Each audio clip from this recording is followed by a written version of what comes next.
we begin a detailed discussion on induction motors. Uh, Previously, we were looking at synchronous motors, which operated only at a constant speed and which needed two inputs, a three-phase input to the stator and a DC input to the rotor. Induction motors uh, have stator almost identical to that of a synchronous motor, especially if you are using three-phase supply, but the rotor is quite different. Induction induction motor, unlike synchronous motor, can operate at different speeds, does not need two inputs, and unlike synchronous motor, can also start by itself when three-phase input is being used. For single, by the way, synchronous motor can be only three-phase motor, but induction motor can be both single phase and three-phase.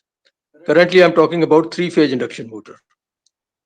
Later, we will spend some time discussing the single-phase induction motor as well, which is the motor we use in all the fans that you see around you. Okay. So coming to three-phase induction motor, it has stator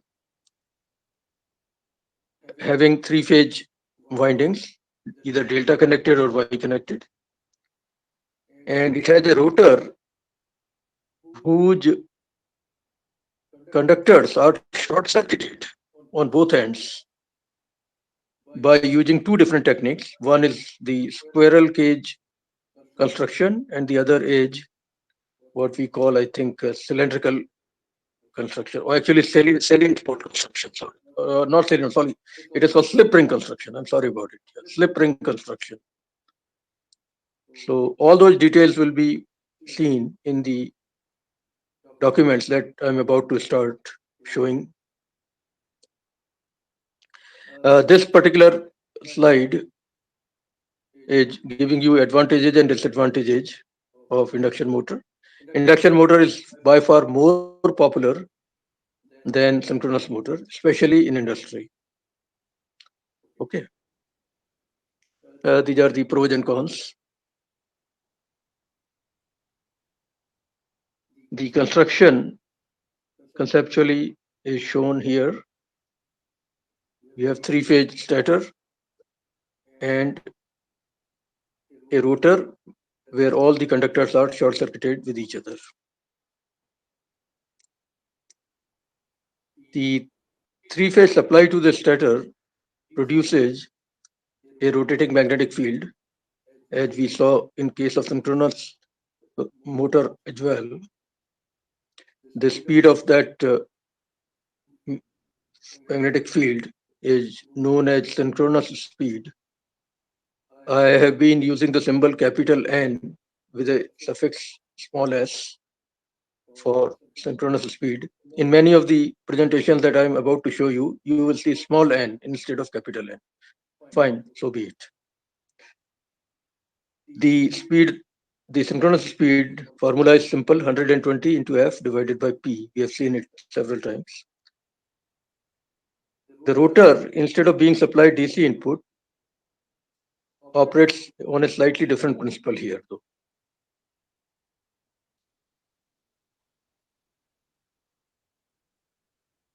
First of all, if you are talking about a squirrel cage rotor, we don't have thin wires. Instead, we have solid uh, aluminum or copper bars,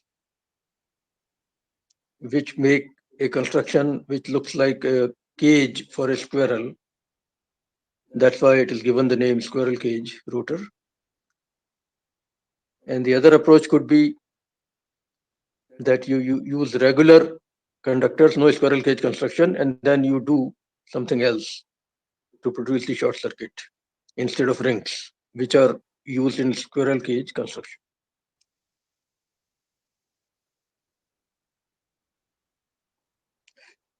This is how the various parts of this motor look like if you open it up.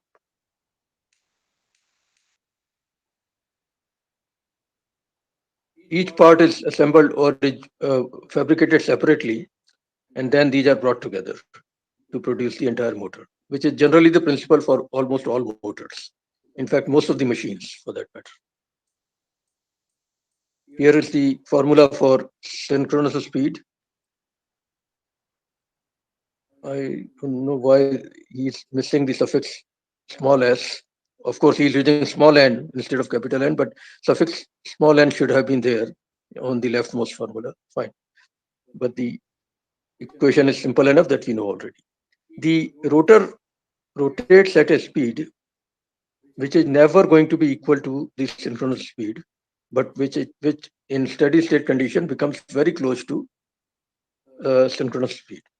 The speed of the rotor is something that we are going to call n without any suffix, whether small n or capital L, and that depends on the document that we are going to look at. The difference between the two speeds, that means the speed of the rotating flux produced by the stator and the actual speed of the rotor, is known as slip, SLIP. And relatively speaking, if you divide this difference by synchronous speed, then you get relative slip. And if you multiply that by 100, then you get percentage slip. So slip essentially means how slowly rotor is moving compared to the synchronous speed. In the beginning, when rotor has not started moving, small n in the formula given here will be 0. So slip will be 1 or 100%. At the end, when rotor has gained full speed, small n will be very close to small ns. So slip will be very small number, 2%, 5%, etc., etc. Okay. A simple numerical calculation based on our understanding, our basic understanding of how this motor works is shown here. A three-phase 460 volt, 100 horsepower, 60 hertz, 4-pole induction machine delivers rated output power at a slip of 0.05. That means 5%. Determine the synchronous speed and motor speed. Motor speed means rotor speed. Synchronous speed will be 120 into 60 divided by 4 hertz, which works out to 1800 RPM. That is the speed with which the flux produced by stator would rotate. Now slip is 5%. So if you use the basic definition of slip, and assuming we are using capital N's, because in my notes I am using capital N's for all RPMs. So 0.05 will be 1800 minus capital N divided by 1800. And from there you figure out capital N. In this case, small n, because this document is using small n for rotor speed. So from there, you can easily see that the formula for n is 1 minus s into ns. So the speed, the actual speed of the rotor turns out to be 1710 RPM, because slip is only 0.05. Okay. A and B are solved. Now, frequency of the rotor circuit. What happens is the rotor has AC induced in it, no question about that. But the frequency of that AC signal depends on the relative motion between the rotor and the flux produced by the stator. In the beginning, when rotor is not rotating, the frequency of AC signal produced in the rotor will be exactly equal to the frequency of the signal being supplied to stator, 60 hertz in this case. However, as rotor starts rotating, the relative speed between the two entities starts becoming small and small. And the frequency of the AC signal in rotor starts reducing, proportional to the slip. And slip not in percentage, but relative value. So they are calling the frequency of the signal in the rotor as F2 and frequency of the signal in stator as F1. In many books, you will see FR and FS instead of F2 and F1. Fine. But the formula is straightforward. The rotor frequency is slip multiplied by stator frequency. And slip is relative slip, which is given to us as 0.05. So you take 60 hertz multiplied by 0.05 to get the rotor frequency. This is not the frequency at which rotor is rotating. That is different. That is 1710 RPM. That is the speed actually, mechanical speed. This is the frequency of the AC signal generated in the rotor.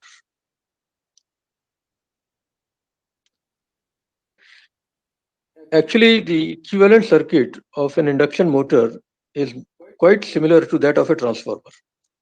And we are going to draw the equivalent circuit per phase, of course. If you imagine a transformer whose secondary is short circuited and is rotating, then you get the induction motor, essentially. We'll be looking at equivalent circuit soon in detail.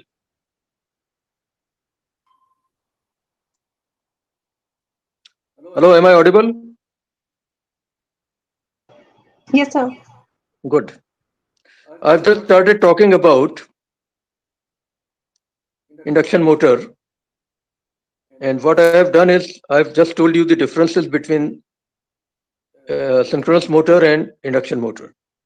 The stator is identical in both motors, but the rotor, in case of an induction motor, has no DC input. Instead, its conductors are short circuited using short circuiting rings on both sides of the rotor. Okay. I've done all this in the past also, so nothing has been missed so far. This is how the various parts of the induction motor look like when the motor is taken apart.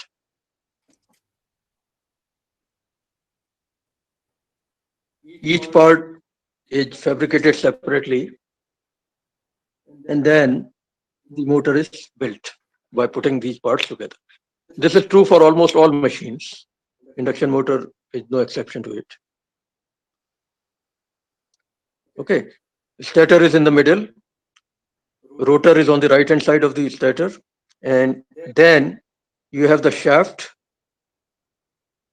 and something called a flywheel, which actually helps in maintaining constant speed, is shown on the rightmost.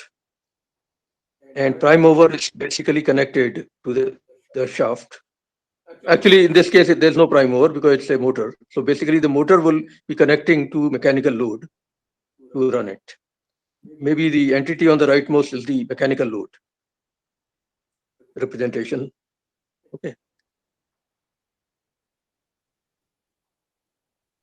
The synchronous speed, that is the speed of the flux with which stator flux is, the speed of the stator flux is known as synchronous speed, and it is denoted by, in my notes at least, it is denoted by NS, capital N with a suffix S. Here they are denoting it with with small n. Actually, it should be small n with a suffix S. They have missed S on the left equation. But anyway, the equation is well known to you, 120 F divided by P. Slip is the difference between the speed of the flux produced by a stator and the speed with which the rotor is rotating. In the beginning, rotor doesn't rotate. So small n on the right hand side formula will be 0. Slip will be ns divided by ns, which is 1. Or 100% if you want. But as rotor picks up speed, slip starts becoming smaller and smaller. Rotor will never gain RPM exactly equal to ns. It will always be slightly below under steady state conditions. So slip will always be non-zero, but a small number when the motor has gained full speed. Typically 5 to 10% slip is seen in induction motors. Okay. Now, based on that, I was just getting into a discussion of this numerical example. A three-phase 460 volt, 100 horsepower, 60 hertz, four-pole induction machine delivers rated output power at a slip of 0.05. Determine the synchronous speed and motor speed. Motor speed means rotor speed. Synchronous speed is 120 F divided by P. So 120 into 60 divided by 4, which gives us 1800 RPM. Now they are calling it NS. Yes. Previously there was a mistake. It should have been called NS here. So synchronous speed is 1800 RPM. Rotor speed or motor speed, if you want, will be given by this simple equation. Slip is 0.05, NS is 1800. So figure out N from there. That's it. Which actually gives you this formula that they are using directly. N is 1 minus S into NS, where S is the relative value of slip. So it's very easy to figure out the rotor speed if you know the slip and the synchronous speed. The number turns out to be 1710 RPM. This is the actual speed of the rotor. Now, the AC signal supplied to stator will have frequency of 60 hertz in this case. However, the AC signal generated in the rotor will not necessarily have this frequency all the time, because that frequency depends on the relative motion between the rotor speed and the speed of the flux of the stator. In the beginning, when rotor is not rotating, the AC signal in rotor will also have same frequency as the frequency of the stator signal, which is 60 hertz. But as rotor starts picking speed, because of the relative motion getting less and less, the rotor frequency is going to reduce. And the formula is almost based on common sense. The frequency of AC signal in rotor, which we are calling F2, is related to the frequency of AC signal in stator, which we are calling F1, by this formula, F2 equal to SF1. In many books, they call it FR equal to S times FS. Don't confuse this frequency with 1710 RPM. That is the mechanical rotation speed. This 3 hertz that we are getting is the frequency of the AC signal being generated in the rotor. Okay, so the formula to calculate the rotor frequency is multiply the stator frequency by relative value of slip. That's it. Done.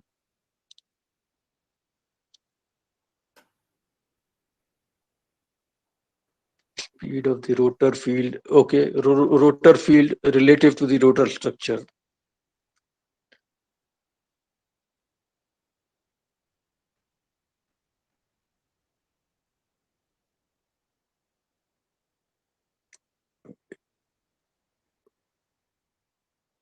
I don't know. There's some misprints here. Anyway, fine. So everything else, slip, that means the difference between the two speeds, 1800 RPM and 1710 RPM, is what I think they want. So it is easily seen to be 90 RPM. Okay. And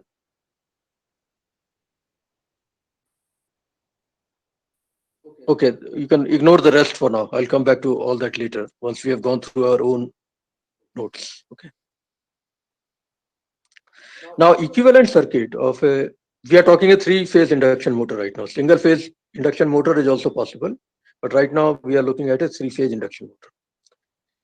The equivalent circuit is quite similar to that of a transformer. Imagine a transformer whose secondary is short-circuited and is rotating. Or in other words, the secondary frequency may not be same as primary frequency. Then you get the equivalent circuit of a three-phase induction motor. I will be doing all this in my own notes also, but I think I'll give you the basic idea right here. You have the primary, which is the stator in this case, represented by a series RL circuit. The core losses are being represented by a parallel circuit, as we saw in transformers.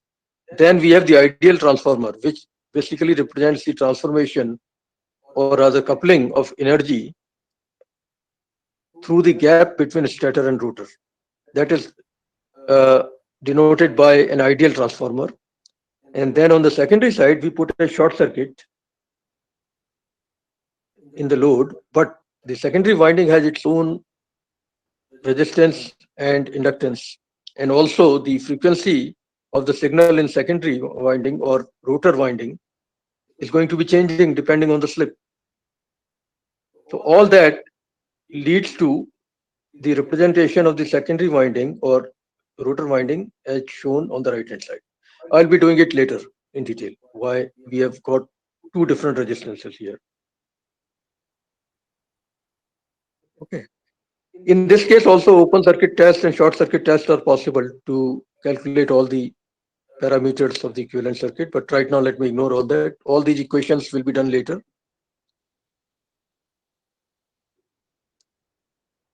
There's a lot of detail here. Right now, I'm going to pass through it quickly. This problem I'm not going to look at right now. It is about an open circuit and short circuit test for calculating the equivalent circuit parameters of the motor. More problems which I'm not going to touch right now. A lot of mechanical and electromechanical characteristics of motors are necessary, as you know, from practical point of view. One of them is torque versus speed, and this is the nature. I'll be showing it later also in my notes. But basically what happens is, depending on the load nature, the maximum possible torque will occur at a certain speed. And we will be looking at all this mathematically later. That is probably the most important characteristic of the induction motor. Other characteristics are also there, and we'll be touching on them later, because this document has a lot of things which require derivations. One thing very important in this document is the flow of power from input to output. It's a generic diagram which may apply to a lot of motors, but right now let's concentrate only on the three-phase induction. The input power P in is the three-phase input power given to the stator. Then there will be stator copper loss. Then, because of the loss in the coupling of electromagnetic energy from the stator to rotor, there will be losses. We call that PAG, P air gap. Then we have come to rotor. Rotor core also will have losses, although we will be using laminations, etc. But even then, losses will not be zero for sure. So that has to be included in the diagram. After that, there will be mechanical losses, friction, windage, stray losses also, which are not mentioned here. So between input power and output power, there is a large number of losses. Stator copper loss, stator stator core loss, air gap power loss, rotor core loss, rotor copper loss, and mechanical losses, and maybe stray losses on top of it. Okay, so this flow is something you should keep in mind when looking at given problems to you. Calculations are simple if you understand how the motor works. Most of these powers are easy to calculate or are given to you. Yes, let me ignore mathematics now. Efficiency, as usual, will be output power divided by input power.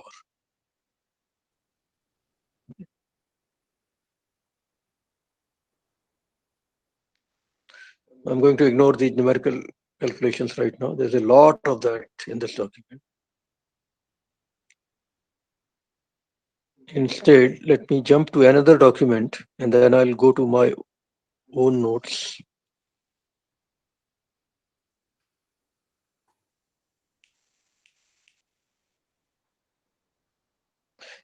Yeah, this is a good one also.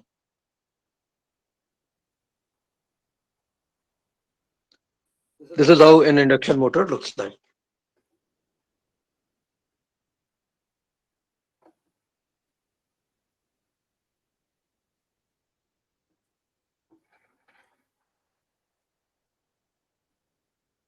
Again, some introduction, which we have already gone through, but maybe spent 10 seconds going through it once again. This motor is very popular. 95% of the motors used in industry especially are induction motors, because these are very rugged machines, not very difficult to maintain, cheap enough, easy maintenance, and so on. But as I told you last time, synchronous motors have their own niche where induction motor will not be able to do the job. Constant speed is one of them. Okay. Again, construction, stationary stator, which has the three-phase windings, and rotating rotator, which will go in the middle.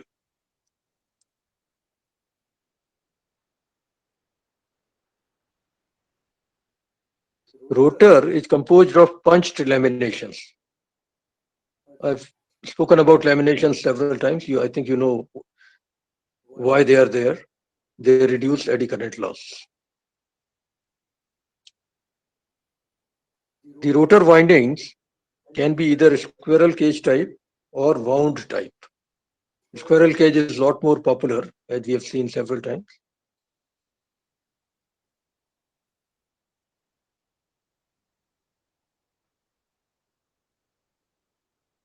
Another pictorial diagram where both kind of rotors are shown. Wound rotor, where we have to use slip rings to produce short circuits. And squirrel cage rotor, where we put short circuiting rings on both sides of the rotor. Probably you don't see all the detail in the diagram, but that's the way it is.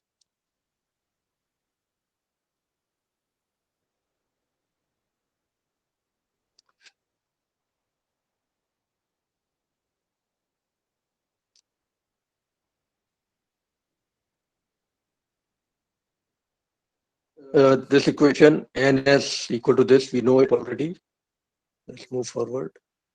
Rotating magnetic field, principle of operation, I think I have already explained to you, but you may want to go through this slide later. Induction motor runs at a speed, the rotor runs at a speed which is slightly lower than the synchronous speed. And the difference is known as slip. We know that. Move forward. This is what it is. They are also using small n instead of capital N, which I prefer. But fine, so be it. Slip can be either absolute value, which is the difference of synchronous speed and motor speed, or it can be relative value, which means ns minus nm divided by ns. Or it could be a percentage value also, which means ns minus nm divided by ns, and entire thing multiplied by 100. So you have to see what is given to you in which manner.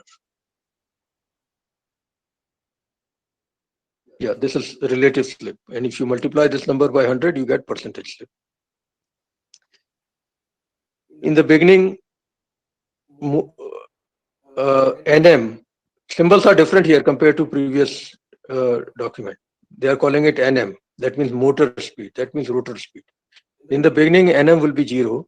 So slip will be 1 or 100%. When motor has gained full speed, NM will be very close to NS. So slip will be very small. Maybe 5%, maybe 10%, and so on.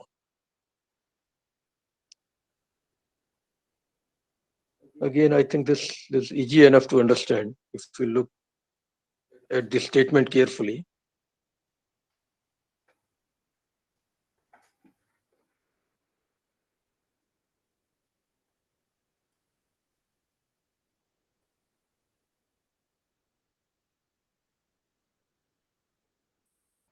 A 208 volt, this is line to line voltage, remember? 10 horsepower, which means 10 into 746 watts. 4 pole, 60 hertz, Y connected induction motor has full load slip of 5%. That means 0.05. What is the synchronous speed of this motor? That is 120 into 60 divided by 4.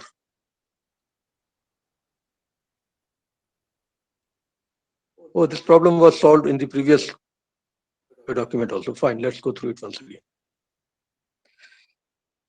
What is the rotor speed at this of this motor at the rated load, sorry.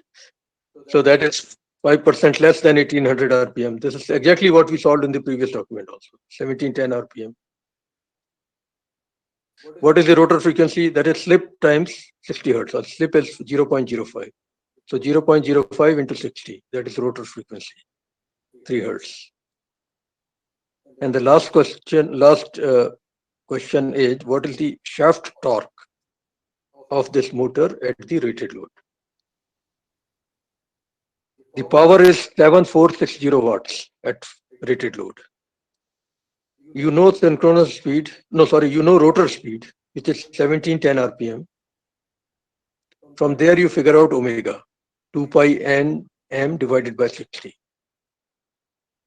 And divide the output power by omega to get the rated torque. You should be able to do this. Approximate answer is 41.7 Newton meter. Okay.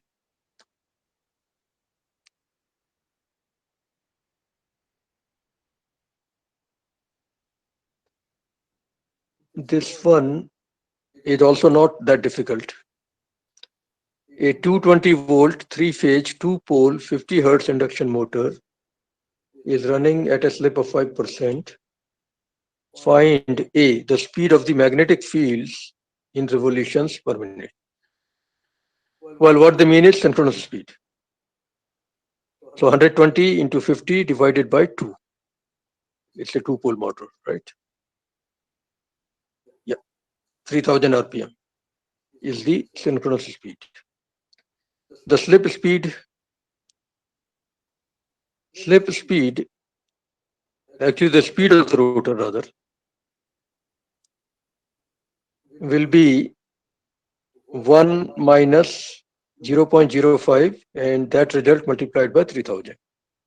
So it turns out to be 2850 RPM. And then the slip speed of the rotor, which is the difference of the two. So it's 150 RPM. And the last thing is the rotor frequency, which is 0.05 multiplied by 50 hertz. But they have done it different way, but the answer is what I am telling you. Slip multiplied by stator frequency. So 0.05 multiplied by 50. That gives you 2.5 hertz. Okay.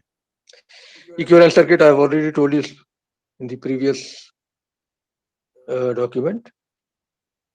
This is how it is. We will be looking at it anyway in detail.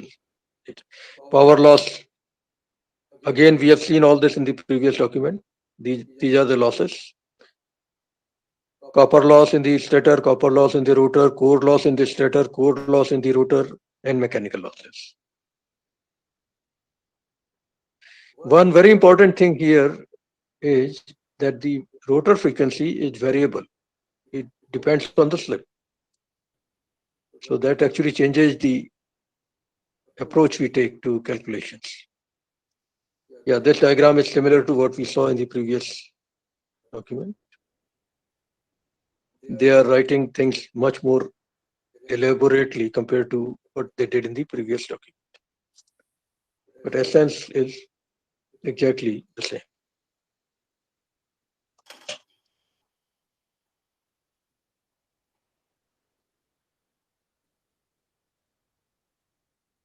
Yeah, let's move forward.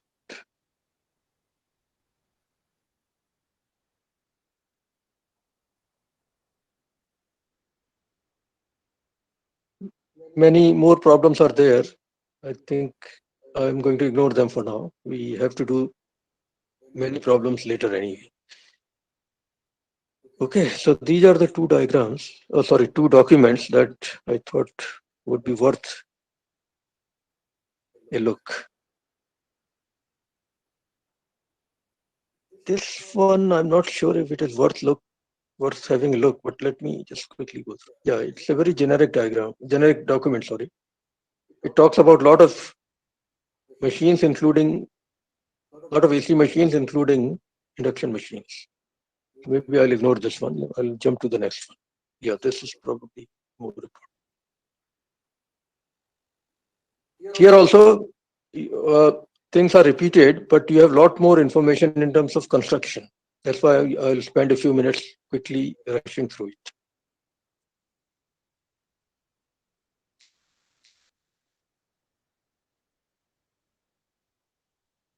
This motor is the workhorse of the industry, for sure.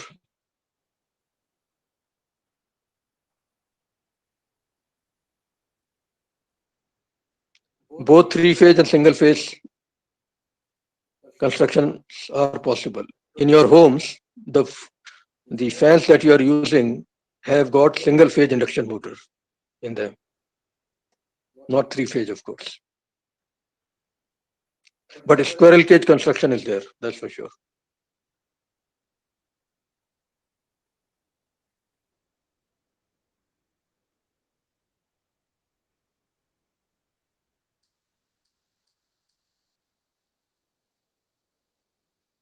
Basic principle, we have seen it many times. Let's move forward. Construction detail. Okay. Squirrel cage rotor. Lot more detail is shown here compared to previous documents. The bars in practice are always slanted a bit. They are not exactly parallel to the axis of the rotor. There's a reason for it. It helps in improving the efficiency, I know for sure. The undesirable effects like armature reaction are taken care of in this manner, I think.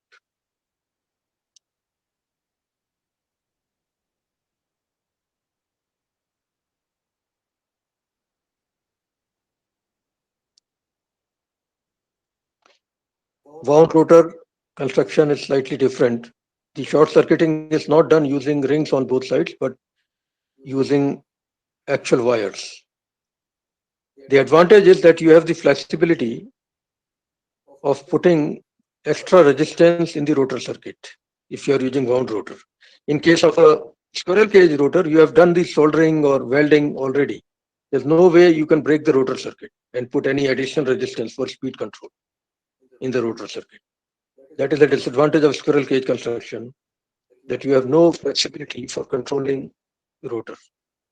With wound rotor, because you are using wires, you can break them and put extra resistance in between if necessary. That is one advantage we have.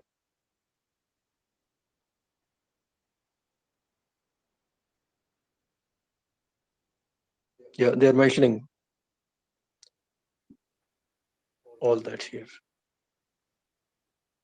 Rotating magnetic field, lot of theory, but essence is that you are producing a constant synchronous speed with which the flux produced by stator is rotating. Okay, a lot of formulas. That's not good. Speed, sorry, slip. We have already seen this definition. Let's move forward. Maybe this is a new problem. Maybe it is not. Actually, this is also similar to what we have seen already. But let's have a quick look at it. A three-phase, 20 horsepower, 208 volt, 60 hertz, six-pole, Y-connected induction motor delivers 15 kilowatt at a slip of 5%.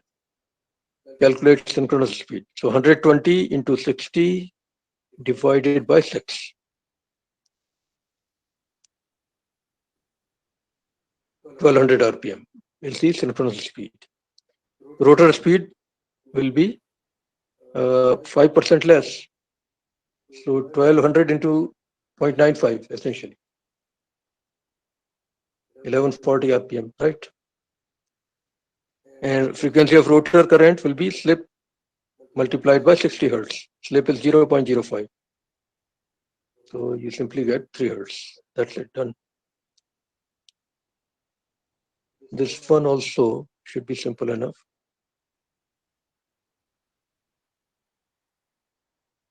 A three-phase 460 volt, 100 horsepower, 60 hertz, four-pole induction machine delivers rated output power at a slip of 0.05. I think we have seen something like that already. Yeah, this problem keeps cropping up in all documents. We are seeing it third time now. Okay, move forward. Equivalent circuit, we know all this.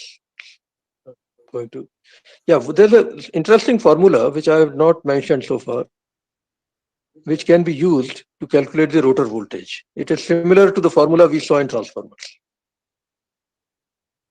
If necessary, I'll come back to it later, but at least be aware that there are formulas around to approximately calculate the rotor voltage or rotor EMF rather.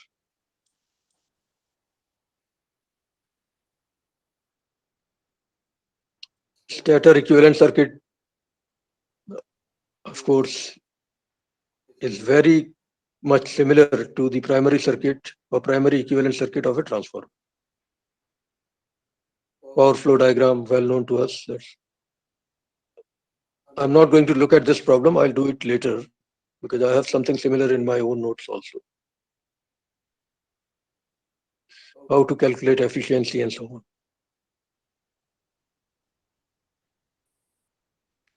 Big document.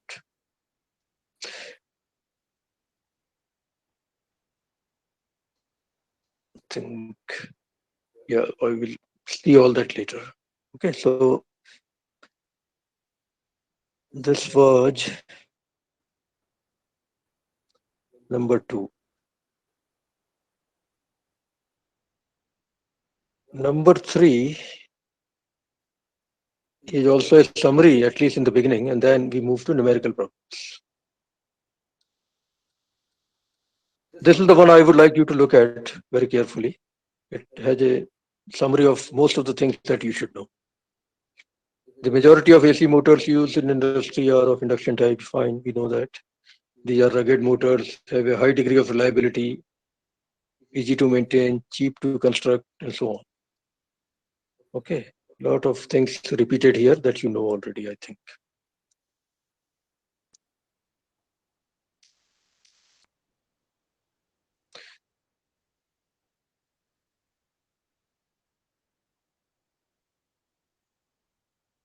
Why is it called an induction motor? Yeah, that is something new here.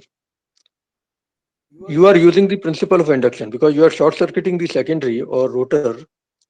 Induced EMF will be generated in the rotor. That is why it is known as induction motor, not synchronous motor. You are not using any external input to the rotor to produce the EMF there. That is why the name is given.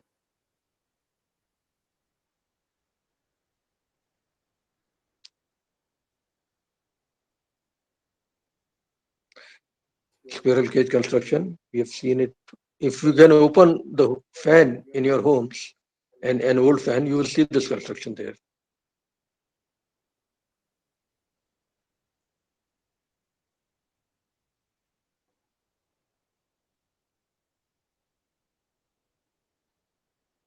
If the starting torque requirement is not high, then squirrel cage is better, which is what is true for a lot of fans, etc.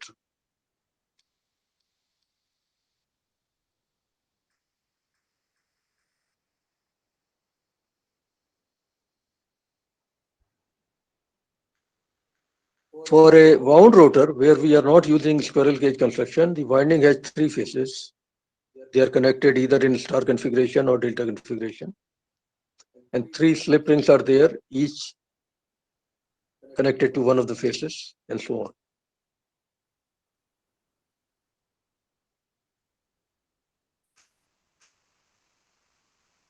This is something I have shown in the past, and it is repeated for the sake of completeness.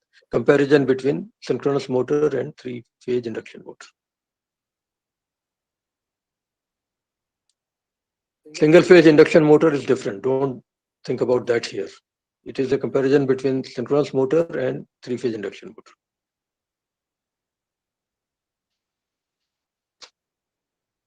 Three-phase induction motor is self-starting. Single-phase induction motor, unfortunately, is not. I'll come to that little later.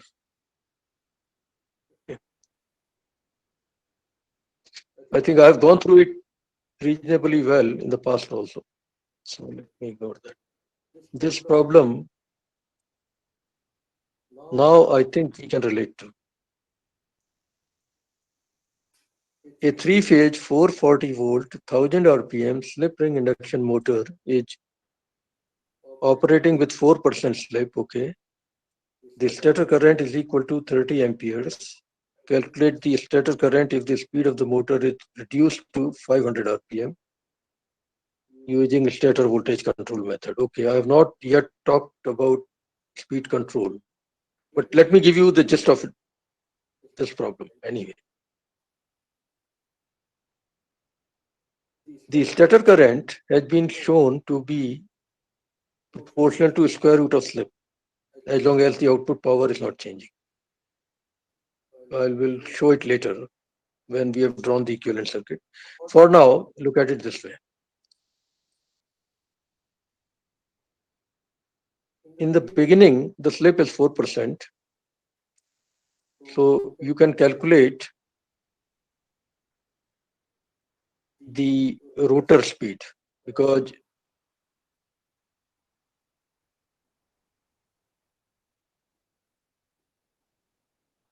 it's a 1000 RPM machine. Okay, so they have not given you number of poles. Let's assume that synchronous speed is 1000 RPM and you have 4% slip. You should be able to figure out the rotor speed, right?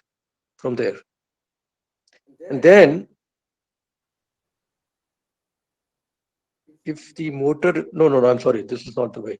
The rotor speed is 1000 RPM in the first case and it is reduced to 500 RPM in the second case. So from the first example, you have to do it yourself. From the first example, assuming that rotor is rotating at 1000 RPM and slip is 4%, you calculate the synchronous speed, NS. And then from there, when the rotor speed drops to 500 RPM, what will be the new slip? Use that slip value in this formula to get the I1 to I2 ratio. Try doing it. If you have difficulty, I can help you later. Okay. Now, simpler problems first. Actually, yeah, this is exactly what it was given as the problem with not too many details on the solution. Right. Let's look at this one here. A three-phase 440-volt 1000 RPM. Yeah, this is it.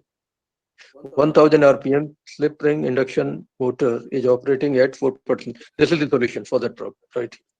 The stator current is equal to 30 amperes. Calculate the stator current if the speed of the motor is reduced to 500 RPM. Exactly the same problem. The formula to use without proof I'm giving you right now is this. Important thing is to be able to calculate the two slips. I1 is given, I2 should be easy to figure out if you know the two slip values. In the first case, the slip is already given as 0.04. And I1 is also given as 30 amperes. Okay. In the second case, the slip is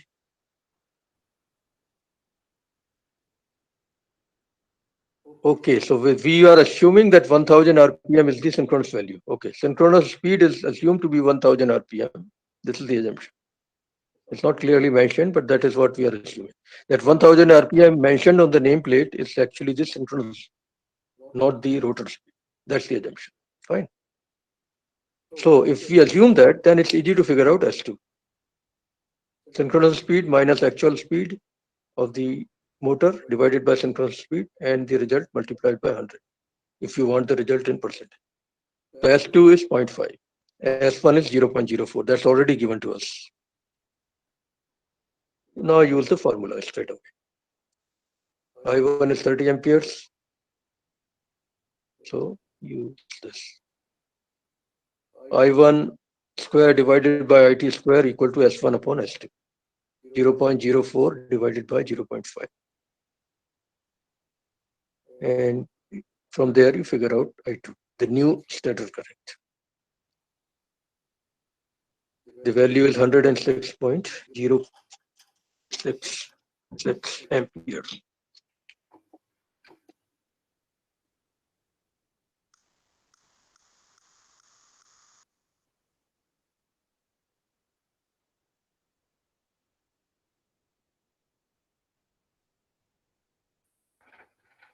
The next problem, let's read it carefully. Inverter, it converts DC into AC. So what they are doing here is they are supplying the input, AC input, three-phase AC input to a squirrel cage induction motor from an inverter, from a three-phase inverter. That means the actual input is DC, but they are converting it into AC.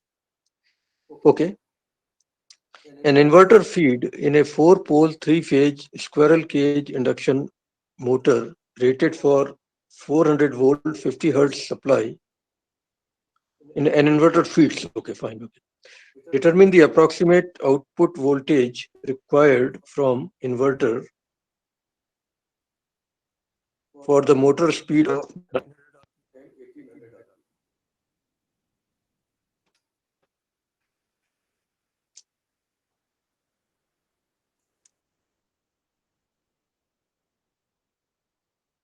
RPM. Okay.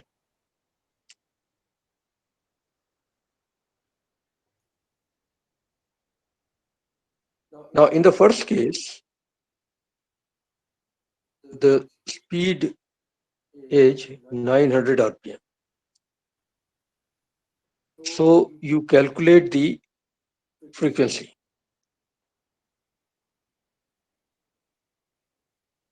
Okay, that's the well-known formula NP divided by 120. You get 30 hertz. Now the formula that I'm going to be using without proving again is the supply frequency versus the frequency that you are getting because of the RPM of the rotor. That ratio matters in calculating the voltage. All this will be proven later when I go through equivalent circuit. Right now, take it from me as it is. So the formula to use is the ratio of the two frequencies multiplied by the rated voltage.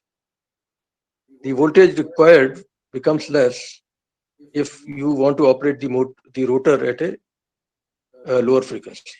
That's what it is. The EDC is 400 volt multiplied by the ratio of the two frequencies, 30 and 50.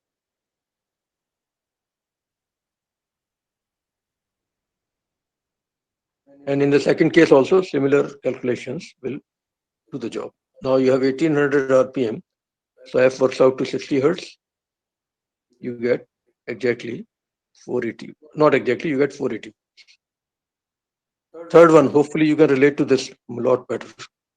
The synchronous speed of a three-phase, four-pole induction motor is 60 revolutions per second. So multiply that by 60 to get RPM. The value of NS is actually 3600 RPM. Determine the frequency of the supply to stator winding. That's the G, I think.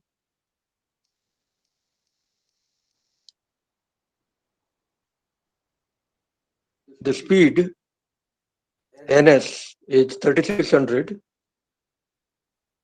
I'm talking about capital NS, forget small, because I use small NS for RPS and capital NS for RPM value. So let's concentrate on RPM value. Capital NS equal to 120 F divided by P. And we have figured out that capital NS is 3600.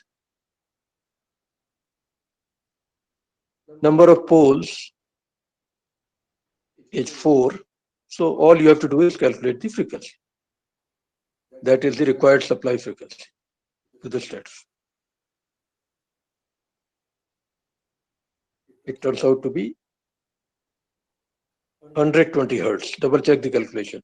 Okay. 3600 equal to 120 F divided by 4. From there you figure out F. That is the supply frequency that you will need. Okay.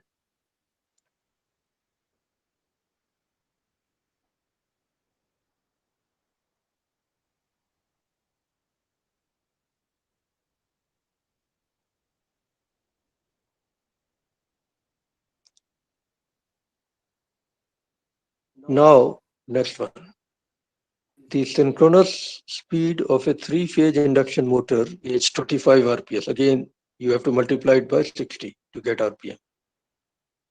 And the frequency of the supply to the stator is 50 Hertz. Calculate the equivalent number of poles, pairs of poles actually, per phase. So use the formula again, F 120F divided by P is the RPM. You should be able to get the total number of poles, and if they want pole pairs, then you divide it by 2. That's it. In the formula, P is total number of poles, not pole pairs, but they want the answer as pole pair. So the result has to be divided by 2. Try checking it out by yourself. Next one, it should be easy also. A 6-pole, 3-phase induction motor is connected to a 300 Hertz supply. Determine the speed of rotation of the magnetic field produced by the stator. That means synchronous speed. 120 F by P again. 120 into 300 divided by 6. That's the answer.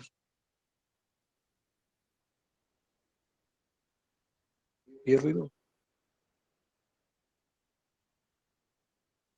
120 into 300 divided by, just a minute, let me double check.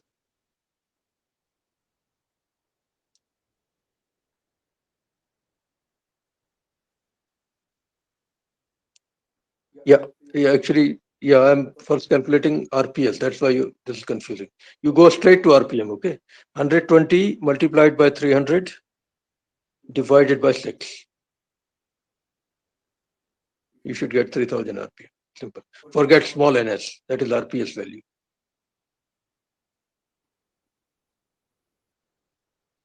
Next one, a 6-pole, 3-phase induction motor runs at 970 RPM. That is the rotor speed at a certain load. If the stator is connected to a 50 Hertz supply, calculate the percentage slip. Okay, this should be simple. First, you calculate the synchronous speed, 120.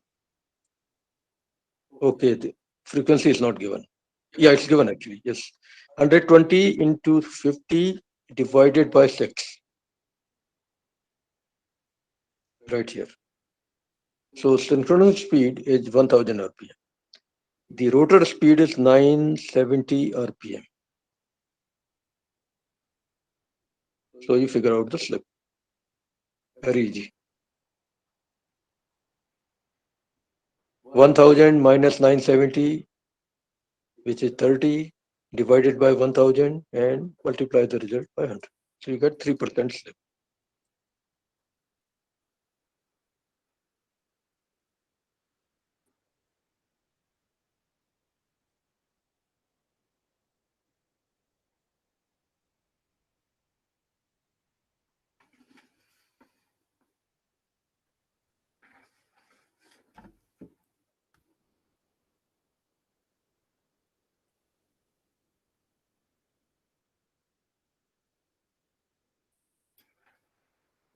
Okay, let's move forward anymore.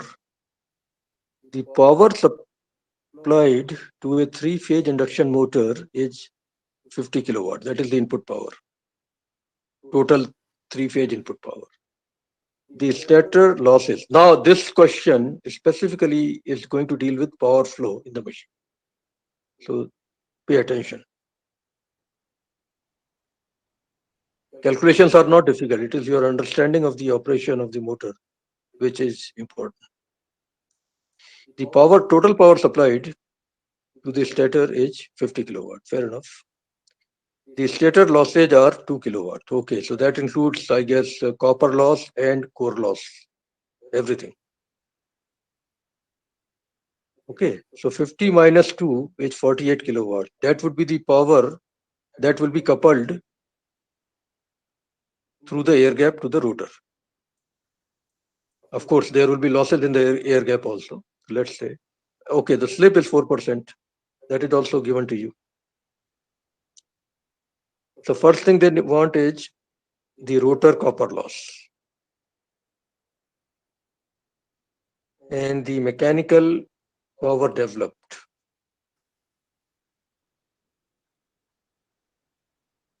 and the output power if the friction plus windage loss is 1 kilowatt. And finally, the efficiency. Neglect iron losses. Okay, we are neglecting iron losses completely. Core losses are zero in stator and rotor both. Fine, that helps.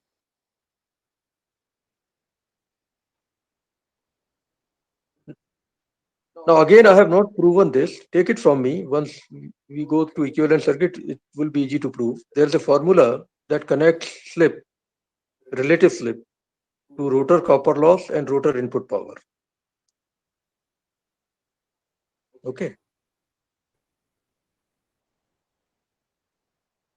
And rotor input power will be how much? Think carefully. Stator input power minus stator losses, assuming that air gap loss is negligible.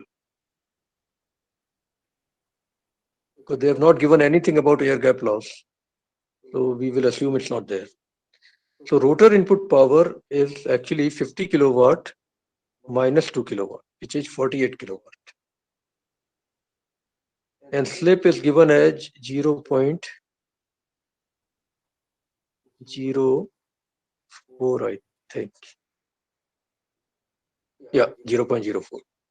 So we use this formula to figure out rotor copper losses. Yeah, there we go. I'll prove this later. Just take it from me right now.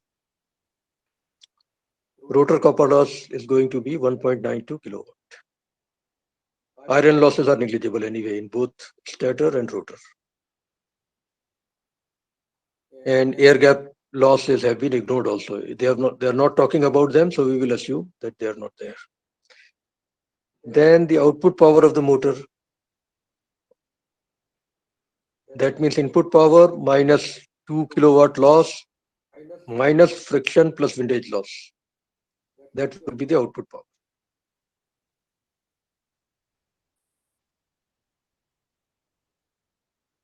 Mechanical power is different from output power. Mechanical power is the power which is developed by the motor before the mechanical losses. So that power will be rotor input power minus rotor loss. 48 kilowatt is the rotor input power, 1.92 kilowatt is the rotor copper loss. The difference between them will be the mechanical power developed before the mechanical losses. So that power is whatever it is, 46.08 kilowatt. From there, you subtract the friction and windage loss, which is given as 1 kilowatt.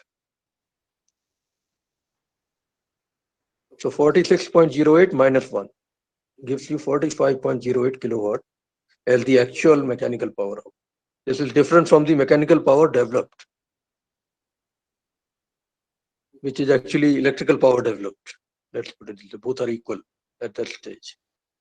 So the actual mechanical output power is 45.08 kilo. And we have seen that the electrical input power is already given as 50 kilowatt. Ratio of the two will give you the efficiency, about 90%.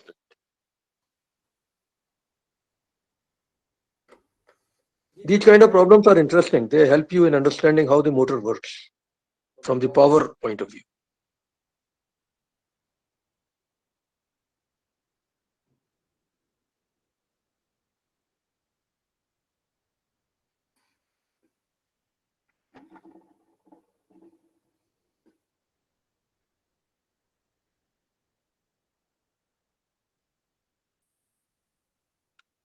If they had given us air gap loss power also, then that would have been subtracted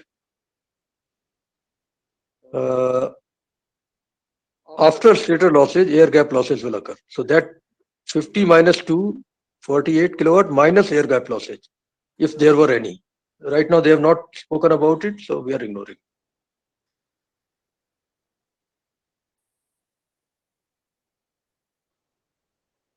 Okay, this one. Okay, this is speed control. Let me ignore it for now. I'll talk about speed control later.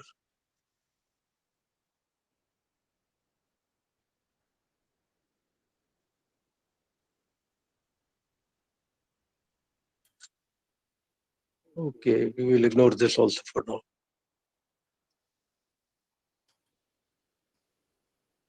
Yeah, let's look at this one carefully. A 400 volt, three phase, 50 hertz, two pole, star connected induction motor runs at 48.5 RPS. So multiply by 60 to get RPM on full load. The rotor resistance, okay, here equivalent circuit will be needed. Maybe I'll ignore this because we have yet to look at this equivalent circuit. But let's look at the rest of the story at least. Or maybe I'll look at equivalent circuit quickly as well. So what are the questions? You are given rotor resistance per phase, rotor reactance per phase.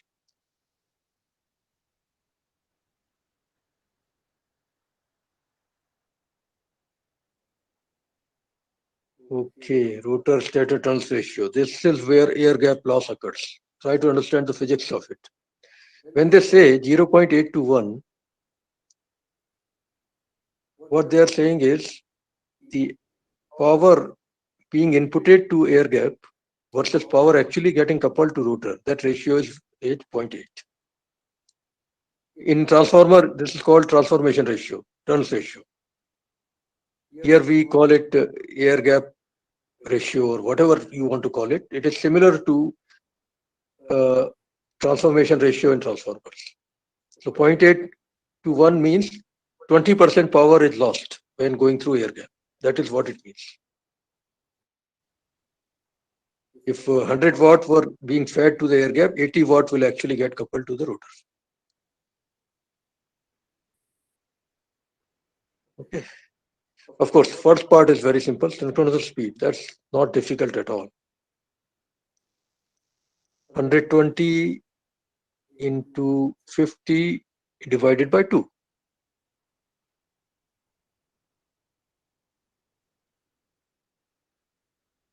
There we go.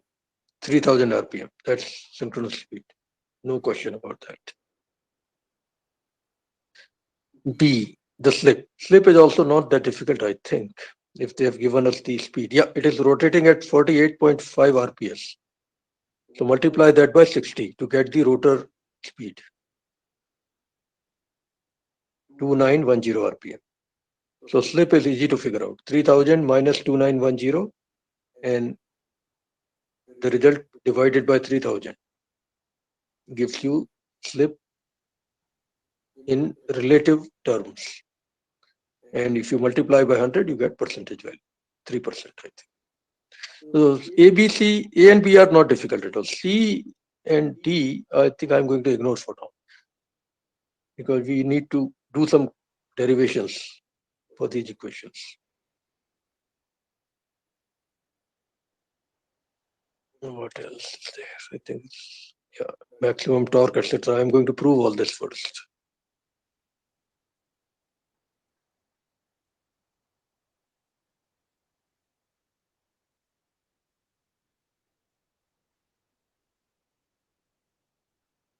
We might come back to this problem later, but right now let me completely ignore it.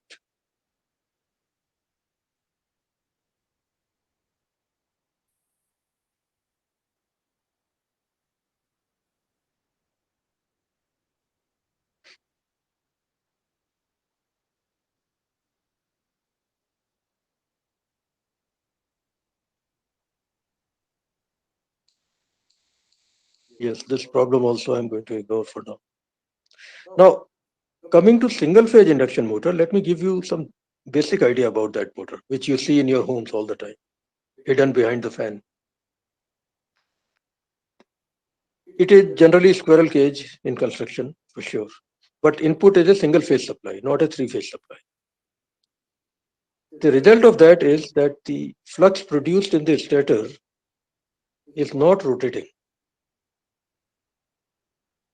Unlike the case for three-phase supply, where the stator flux was rotating. Here, the flux is not rotating in the stator. It is fixed. N and S generated by stator are not moving at all because it's a single-phase supply to that motor. You have only single-phase winding, no rotation of flux at all. So what happens? How do we get rotation then in the rotor? There's a lot of theories to explain why rotation occurs even in a single-phase induction motor. And one of them is called rotating flux theory. What they say is, and there's a lot of electromagnetism behind it, I am not going to go into all that. The basic idea is not difficult to understand. If you have a flux which is not rotating, it can be thought of as the algebraic addition of two oppositely rotating fluxes at the same speed. One flux is rotating at a certain speed in the clockwise direction, and the other one is rotating at the same speed in the anti-clockwise direction. Then the total will not rotate at all. So fixed flux is thought of as summation of two oppositely rotating fluxes. Then it becomes similar to the case of a three-phase motor. You have two oppositely rotating fluxes, and rotor is trying to catch up with both of them, so it will not rotate to begin with. A single-phase induction motor does not self-start because of this problem.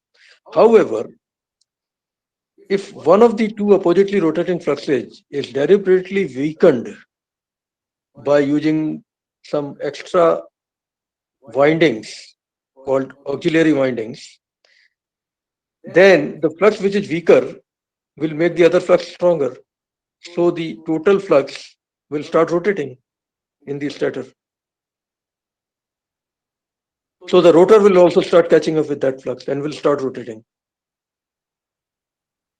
This is how the starting is done in single-phase induction motors. You deliberately reduce the strength of one of the two rotating fluxes so that the net torque on the rotor is more than zero and rotor starts rotating.